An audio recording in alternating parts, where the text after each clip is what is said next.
The courthouse was colder than I expected. Not physically, but in spirit. I walked out, a manila envelope of divorce papers in my hand, and a heart that felt like it had stopped working. 14 years of marriage, ended with a few signatures and a nod from a judge. No one cried. No one yelled. Just a quiet that screams when everything else stops. I didn't want to go home. It wasn't home anymore anyway. The house was hers now.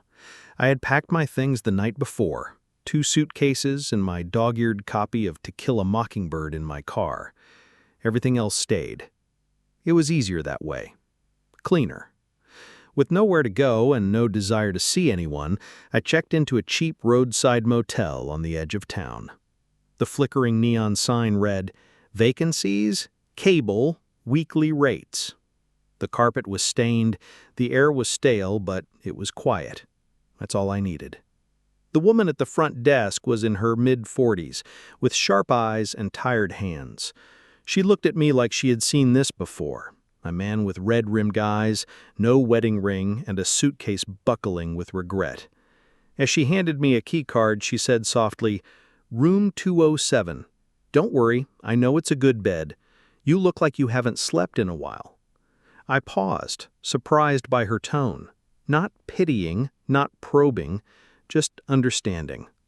"Rough day?" she asked, not looking up. I nodded, just signing papers. She smiled, a slow, sad kind of smile. "Then you're allowed to feel it all tonight. Just don't let it follow you forever." Room 207 was basic. 1 bed, a flickering lamp, and the scent of old cologne and cigarette smoke. I sat on the edge of the mattress and stared at the wall. I didn't cry. I didn't scream. I just sat, feeling like I didn't exist, like I was a ghost haunting my own body. Later that night, I went out to the vending machine in the hall for a soda. On my way back, I passed the front desk again. The woman was still there, sipping coffee. She gave me a nod. "Want to talk?" I shrugged. "Depends. Charging for therapy tonight?" She laughed.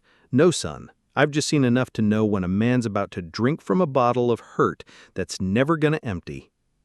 We sat on a bench by a dusty plant in the lobby. I told her everything, not in a rush of words, but in slow, broken sentences.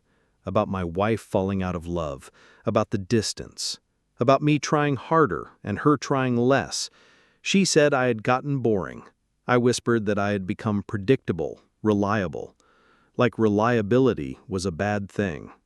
The woman looked at me for a long time and then said, "Some people mistake comfort for boredom. They don't realize what they had until the storm finds them." I asked her if she'd been married. She nodded. "Once. He left when I got sick. Said he didn't sign up for a sick wife. So I signed his exit papers and built my life anyway." There was no bitterness in her voice, just honesty. The silence after was soft, kind. 2 strangers sitting with their wounds, no explanation needed. It was then I realized that sometimes healing doesn't come from talking it out. It comes from being heard. The next morning, I found a note slipped under my door. It was from the front desk woman. It read, "You survived the end. That means you're strong enough to find a better beginning. Don't go back looking for the pieces. Leave them broken and build something new." I drove away from the motel with no map, no plan. And yet, I felt lighter, like her words had scraped a layer of sorrow from my skin. I didn't know what was next. I didn't need to. I had made it through yesterday. That was enough for today. A few months passed, I started over in a different city. I found a job at a cozy local bookstore, a place where the scent of paper and ink was a comfort.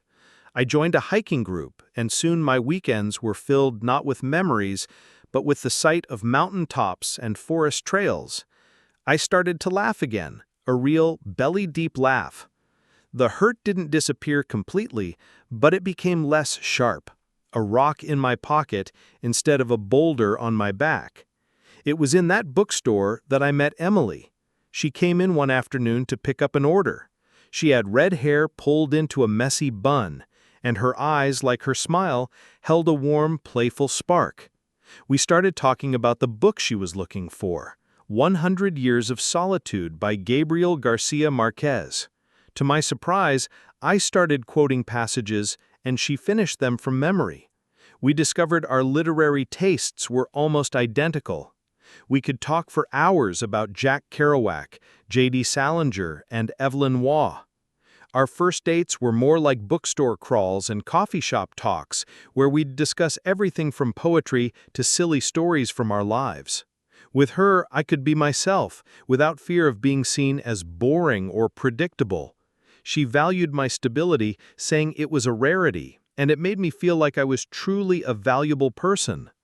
I never saw that woman from the motel again, but her words stayed with me.